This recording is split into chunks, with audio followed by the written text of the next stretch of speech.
क्या फाइनली खत्म हो चुका है लालू यादव की राजनीति का दौर? खुद को दांव पर भी लगाकर नहीं जिता पाए एक भी सीट। नमस्कार, आप देख रहे हैं इस वक्त आर्यव्रत टाइम्स और मैं हूं आपके साथ अनन्या सहाय। बिहार की राजनीति के एक बहुत बड़े दिग्गज लालू यादव की राजनीति का दौर कुछ खत्म सा होते दिखाई दे रहा है। देश के 2 राज्यों में विधानसभा चुनाव के साथ ही साथ बिहार की 4 सीटों पर भी उपचुनाव के रिजल्ट आ गए। चुनाव के परिणाम के अलग अलग मायने निकाले जा रहे हैं, लेकिन इसका जो एक सबसे बड़ा तार है वो लालू यादव से भी जुड़ा हुआ है। चुनाव में लालू यादव ने भी खुद को दांव पर लगाया था, लेकिन परिणाम जो है वो कुछ सार्थक साबित नहीं हो पाया। लालू प्रसाद यादव कोई चमत्कार तो कर नहीं पाए, लेकिन उल्टा हार कर आ गए। पहले समझने की जरूरत यह है कि लालू प्रसाद यादव ने खुद को दांव पर लगाया तो आखिर कैसे लगाया। असल में बात यह है कि बिहार में पिछले 3 चुनावों में लालू प्रसाद यादव चुनावी परिदृश्य के बाहर रहे। 2019 में लोकसभा चुनाव हुए थे, लालू यादव ने उसमें कोई प्रचार नहीं किया। 2020 में बिहार के विधानसभा चुनाव हुए, लालू यादव वहां भी उपस्थित नहीं हो पाए। इसी साल यानी 2024 में कुछ महीने पहले लोकसभा चुनाव हुए थे। लालू प्रसाद यादव अपनी पार्टी के उम्मीदवारों को टिकट तो बांट रहे थे, लेकिन वहीं तक उनकी भूमिका पूरी तरह से सीमित रह गई थी। वो खुद प्रचार प्रसार में उतरकर सामने नहीं आए। 2024 के लोकसभा चुनाव में लालू यादव ने खुद को अपनी दोनों बेटियां यानी मीसा भारती और रोहिणी आचार्य के चुनावी मैनेजमेंट में लगाए रखा। मीसा के लिए पाटलिपुत्रा और रोहिणी के लिए सारण लोकसभा क्षेत्र में लालू यादव ने सियासी बिसात बिछाई। तो वो लोगों से मिले तो फोन पर मैसेज तो किया, लेकिन उसके अलावा कुछ नहीं। दोनों बेटियों के लिए कोई भी चुनावी जनसभा नहीं की।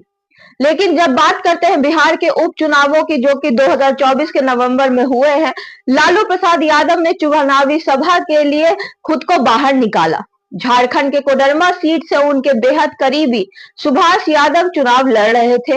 ईडी और दूसरी एजेंसियों द्वारा बालू माफिया करार दिए जाने के बावजूद सुभाष यादव जेल में बंद हैं। लालू प्रसाद यादव अपने रथ में सवार होकर पटना से कोडरमा तक पहुंच गए, वहां बकायदा जनसभा की। लेकिन झारखंड में इंडिया गठबंधन की लहर चलने के बावजूद सुभाष यादव चुनाव हार गए। यानी लालू यादव की जनसभा का भी कोई असर खास हुआ नहीं। लालू यादव सिर्फ झारखंड के कोडरमा में ही प्रचार करने नहीं गए थे, बल्कि साथ साथ उन्होंने बिहार में हो रहे उपचुनाव में भी जनसभा की थी। लालू यादव को ये अच्छे से पता था कि 30 साल से राजद के गढ़ रहे बेलागंज सीट पर इस उपचुनाव में आरजेडी की स्थिति बेहद खराब है। आरजेडी का एमवाई समीकरण पूरी तरह से दरक चुका है। इसी बात को मद्देनजर रखते हुए लालू यादव ने बेलागंज पहुंचकर खुद जनसभा की और अपने भाषण में वो बार बार इस बात को दोहराते दिखाई दिए कि हम लोगों को एकजुट रहना है। वे यादव और मुसलमान वोटरों को मैसेज दे रहे थे, लेकिन बेलागंज में हुए उपचुनाव का रिजल्ट तो साफ साफ बता रहा है कि लालू यादव का जलवा शायद खत्म हो चुका है। 2020 में इस विधानसभा सीट पर हुए चुनाव में आरजेडी के सुरेंद्र यादव ने करीब 24,000 वोटों से जीत हासिल की थी। सुरेंद्र यादव सांसद बन गए और उनके सांसद बन जाने के बाद उपचुनाव में आरजेडी ने उन्हीं के बेटे विश्वनाथ सिंह को कैंडिडेट के तौर पर खड़ा किया। उनका हाल बेहद बुरा रहा। बेलागंज में जेडीयू की उम्मीदवार मनोरमा देवी ने 21,000 से ज्यादा वोटों से आरजेडी के विश्वनाथ सिंह को हरा दिया है। 2020 के विधानसभा चुनाव की बात करें और इस उपचुनाव के रिजल्ट को जोड़े तो आरजेडी के खाते में करीब 45,000 वोट निकल आ गए थे। आंकड़े तो ये भी बता रहे हैं कि आरजेडी के न सिर्फ मुसलमान बल्कि यादव वोटरों में भी जबरदस्त सेंधमारी हुई है। तभी जेडीयू को इतनी बड़ी जीत हासिल भी हुई और आरजेडी को हार का सामना भी करना पड़ा। ऐसे में लालू यादव पर कई तरह के सवाल उठ रहे हैं। 1990 से लेकर अब तक बिहार की राजनीति लालू प्रसाद यादव के इर्द गिर्द ही घूमती रही है।